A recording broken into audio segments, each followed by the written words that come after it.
नाज़रीन, मुल्क की सियासत नहायत ही दिलचस्प मोड़ मुड़ चुकी है। जो ख़बरें इस खाकसार को मिली हैं उनकी बुनियाद पे मैं ये कह सकता हूँ कि आने वाले दिनों में सियासी मंजरनामे पे जो फ़िल्म चलने वाली है वो खिड़की तोड़ रश लेगी।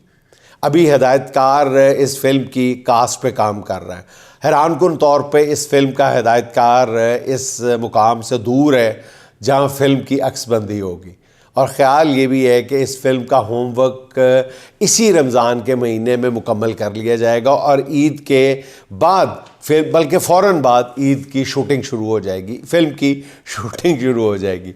फ़िल्म के कुछ हिस्से जो हैं वो सड़कों पे फिल्माए जाएंगे, जबकि क्लाइमैक्स के सीन जो हैं वो फिल्माने के लिए पार्लियामेंट का इंतखाब किया जाएगा।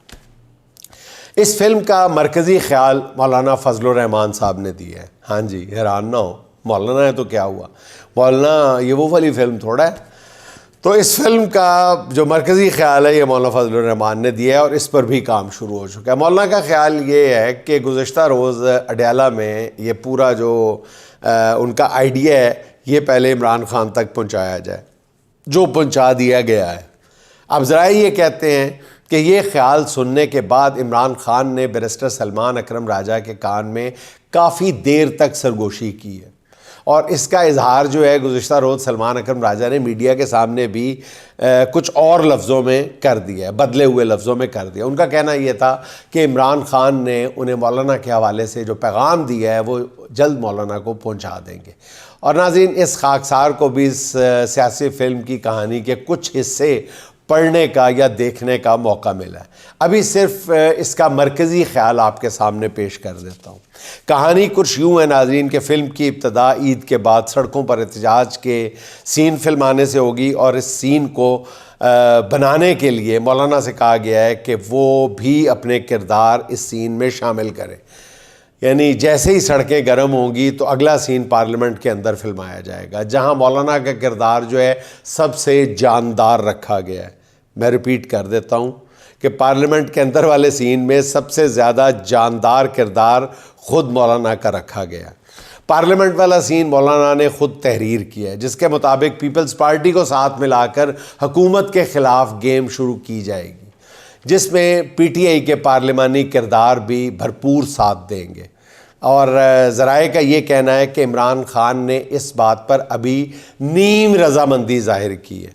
अगर बिलावल की बजाय मौलाना को कौमी असम्बली में दुल्हा बनाया जाएगा तो इस बारात में तहरीक इंसाफ शरीक नहीं होगी, लेकिन पीछे ज़रूर होगी।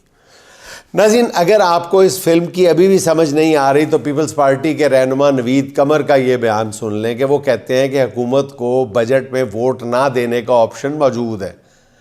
मालूम है अगर हम वोट नहीं देंगे तो ये हुकूमत गिर जाएगी, और इसके बाद आया हम इलेक्शंस में जाते हैं या कोई और तरीका इख्तियार करते हैं, हम सोच समझ कर फ़ैसला करेंगे। ये पीपल्स पार्टी का एक सीनियर मोस्ट रहनुमा कह रहा है। नाज़रीन, अगर आपको अभी तक फ़िल्म की समझ नहीं आ रही तो एक रोज़ पहले सेनेटर इरफान सिद्दीकी की वो बात सुन लें। वो कहते हैं कि पीपल्स पार्टी ने बजट में वोट ना दिया तो यकीनन हुकूमत गिर जाएगी, मगर पीपल्स पार्टी भी ये याद रखे कि इसके बाद इलेक्शन होंगे। इलेक्शन सिर्फ कौमी असम्बली नहीं, चारों सूबों में होंगे। और इन बयानात से नाज़रीन पता चलता है कि फ़िल्म का स्क्रिप्ट जो है वो मुतल्लिका क्वार्टर्स को मिल चुका है। अब बदले बदले हालात में नाजरीन इस्टेब्लिशमेंट के ख़ुद साख्ता तर्जुमान सहाफ़ी भी मुतहरक हो चुके हैं, जो मुस्तकबिल के बारे में नई पेशगोइयाँ कर रहे हैं।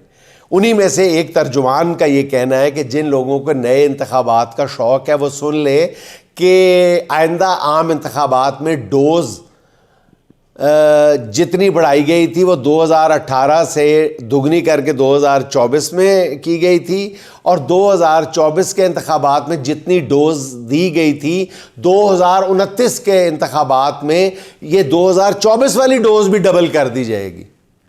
यानी कितनी ढिठाई के साथ ये बातें नेशनल टीवी पे बैठ के की जा रही हैं, मैं हैरान रह जाता हूँ। और बड़े फ़ख्र के साथ इसका ऐलान किया जाता है, इस पर शर्मिंदगी का इजहार नहीं किया जाता। कहा जाता है कि जी 2018 में तो थोड़ी सी डोज थी, 2024 में वो डोज ज़रा डबल कर दी गई, 2029 में इससे भी ज़्यादा रगड़ा दिया जाएगा। और ये बात कौन कह रहे हैं? जो ख़ुद को सहाफ़ी कहते हैं। इस खुद साख्ता तर्जुमान का ये कहना है कि इन इंतखाबात में जो गलतियाँ रह गई हैं वो आइंदा इंतखाबात में दूर कर ली जाएंगी। उफ़, अस्तगफिरुल्लाह।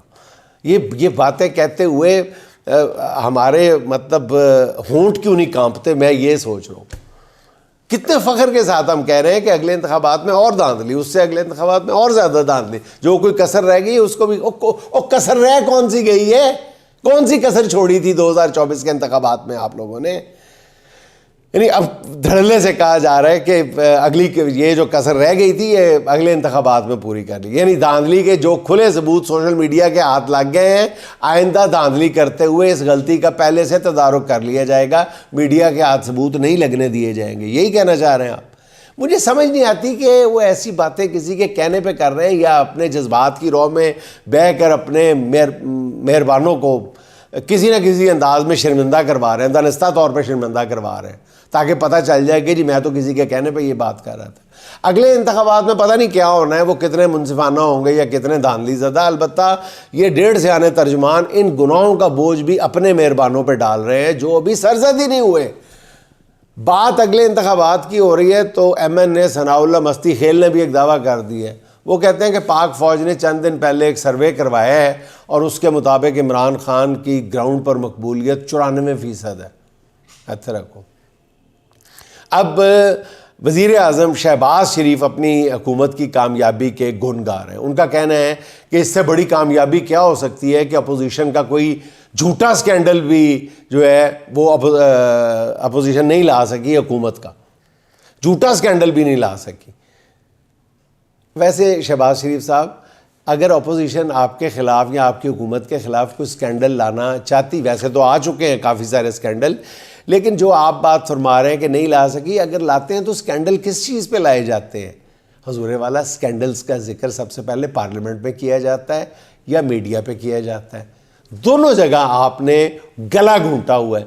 तो स्कैंडल आए तो कहाँ आए? जहाँ स्कैंडल आने चाहिए वहाँ पे आ रहे हैं, और वो है सोशल मीडिया।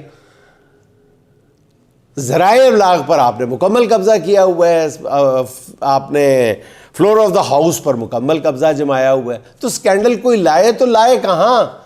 कोई स्कैंडल लाता है तो अगले दिन आप उसको जेल में डाल देते हैं। अच्छा, ये शहबाज शरीफ साहब का ये दावा जो है, बात जो है, ये फैसल वावडा साहब ने शायद सुन ली है। ये वही फैसल वावडा है जिन्होंने 2018 में PTI के टिकट पर कराची से शहबाज शरीफ को शिकस्त दी थी। उन्होंने वज़ीर आज़म को आईना दिखाया। सेनेट की कायमा कमेटी बराए बहरी अमूर के इजलास में फैसल वावडा ने हुकूमत पर संगीन इल्ज़ामात आयद करते हुए कहा है कि मौजूदा हुकूमत के दौर में 50 से 60 अरब रुपए की चोरी हुई है। शहबाज शरीफ साहब शहबाज शरीफ साहब, या तो फैसल वावडा को आप बुलाकर पूछे कि ये चोरी कहाँ हुई है, और अगर चोरी की निशानदेही नहीं करते तो फिर वावडा के ख़िलाफ़ हुकूमत को डिफेम करने के इल्ज़ाम में PK एक्ट के तहत मुकदमा कायम करें आप फिर।